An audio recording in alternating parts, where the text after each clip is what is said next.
सोचिए, साल 1857 है और चारों तरफ अंग्रेजों का राज है। गांव के किसान रो रहे हैं क्योंकि उनकी जमीन छीन ली गई है। कारीगर भूखे मर रहे हैं क्योंकि उनकी मेहनत को सस्ते विदेशी माल ने कुचल दिया है। राजा नवाब अपनी गद्दियां खो चुके हैं और लोग उनकी हालत गुलामों से भी बुरी है। ऐसे हालात में चिंगारी भड़कती है और वो चिंगारी थी 1857 की पहली क्रांति। नमस्कार दोस्तों, मैं हूँ पल्लवी और आपका स्वागत है पल्लवीज राजनीति में। आज मैं आपको सुनाने जा रही हूँ भारत के स्वतंत्रता संग्राम की वो पूरी कहानी जो 1857 की क्रांति से शुरू होकर 1947 की आजादी तक पहुँचती है। तो चलिए इस रोमांचक यात्रा की शुरुआत करते हैं।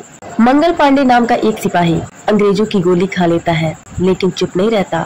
मेरठ की छावनी में विद्रोह भड़कता है। झांसी की रानी अपने किले से निकलती है, तलवार हाथ में, आंखों में आग। कानपुर में नाना साहेब, अवध में बेगम हजरत महल, सब अंग्रेजों से भिड़ जाते हैं। आवाज गूंजती है, अब बस और नहीं। यह क्रांति असफल रही, लेकिन इसने पूरे भारत को जगा दिया, जैसे किसी सोते हुए शेर को पहली बार झकझोर दिया गया हो। क्रांति तो दबा दी गई थी, लेकिन अंग्रेज भी डर गए। कंपनी का राज खत्म, सीधा ब्रिटिश काउंट का राज शुरू हो गया। इधर भारत में एक नई सोच पनपने लगी। कोई समाज सुधार कर रहा था, जैसे राजा राम मोहन राय और ईश्वर चंद्र विद्यासागर। कोई आर्य समाज बना रहा था। दूसरी तरफ कुछ लोग गिन गिन कर बता रहे थे कि अंग्रेज हमसे कितना पैसा लूट रहे हैं। दादा भाई नौरोजी की drain of the wealth theory ने हिंदुस्तानी आंखें खोल दी थी। अब सवाल उठने लगे थे, हमेशा हम गुलाम क्यों हैं? और फिर 1885 में पैदा हुआ कांग्रेस। पहली बार भारतीय नेताओं को मिला एक मंच। गोपाल कृष्ण गोखले, दादा भाई नौरोजी, ये लोग नरम दिल थे।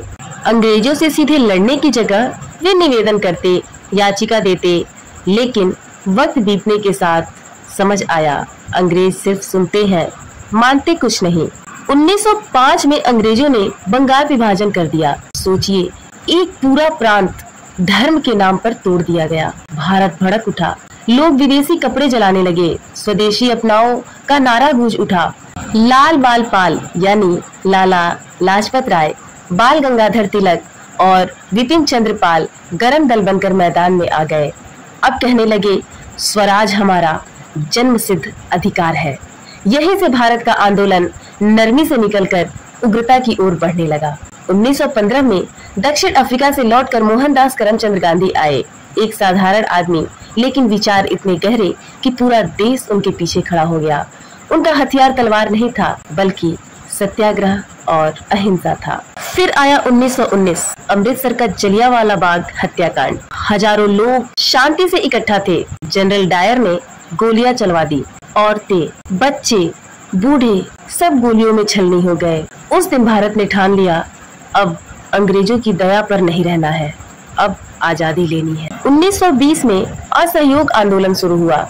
लोग स्कूल कॉलेज छोड़ने लगे, नौकरी छोड़ दी, अंग्रेजी कपड़े जलाने लगे। गांव-गांव में खादी का चरखा घूमने लगा, लेकिन साथ ही एक और चरखा चल रही थी, क्रांतिकारियों की। भगत सिंह, राजगुरु, सुखदेव, चंद्रशेखर आजाद, इनके बम और गोलियों ने अंग्रेजों की नींव हिला दी थी। भगत सिंह ने कहा, क्रांति की तलवार विचारों की शान पर तेज होती है।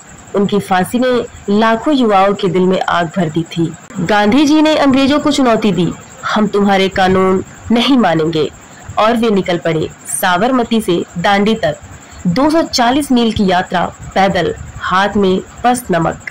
यह आंदोलन छोटा सा लगता है, लेकिन इसने पूरी दुनिया को दिखा दिया कि अब भारत पीछे हटने वाला नहीं है। 1939 में अंग्रेजों ने बिना भारत से पूछे ही भारत को विश्व युद्ध में झोंक दिया। कांग्रेस ने कहा, हमारी इजाजत के बिना अब नहीं। और फिर आया 1942 में भारत छोड़ो आंदोलन। गांधी जी ने कहा, करो या मरो। देश भर में लोग सड़कों पर उतर आए। रेल लाइनें टूटी, सरकारी दफ्तर जले। अंग्रेजों ने दमन किया, पर अब भारत पीछे मुड़ने वाला नहीं था। दूसरे विश्व युद्ध ने अंग्रेजों की कमर तोड़ दी थी। नेवल विद्रोह, किसानों और मजदूरों का गुस्सा, सब मिलकर एक ही आवाज उठा रहे थे, अंग्रेजों भारत छोड़ो। और आखिरकार 15 अगस्त 1947 भारत आजाद हो गया। लाल किले से पंडित नेहरू ने कहा, जब दुनिया सो रही थी भारत जाग उठा था। लेकिन यह आजादी अधूरी रही, क्योंकि देश बट गया, भारत और पाकिस्तान। लाखों लोग उजड़े, हजारों लोग मारे गए, गांधी जी टूट चुके थे, फिर भी सपना पूरा हुआ। गुलामी की जंजीरें अब टूट चुकी थी। दोस्तों, यह 90 साल की कहानी सिर्फ किताबों का इतिहास नहीं है, यह उन लाखों बलिदानों का इतिहास है जिनकी वजह से आज हम आजादी की सांस ले रहे हैं। 1857 की चिंगारी, 1919 का रक्तपात, 1930 का नमक, 1942 का विद्रोह और 1947 का तिरंगा, यही हमारी पहचान है। आज अगर हम आजाद हैं तो इसकी वजह से कोई शहीद हुआ है, जिन्होंने बिना सोचे समझे अपना सब कुछ न्यौछावर कर दिया।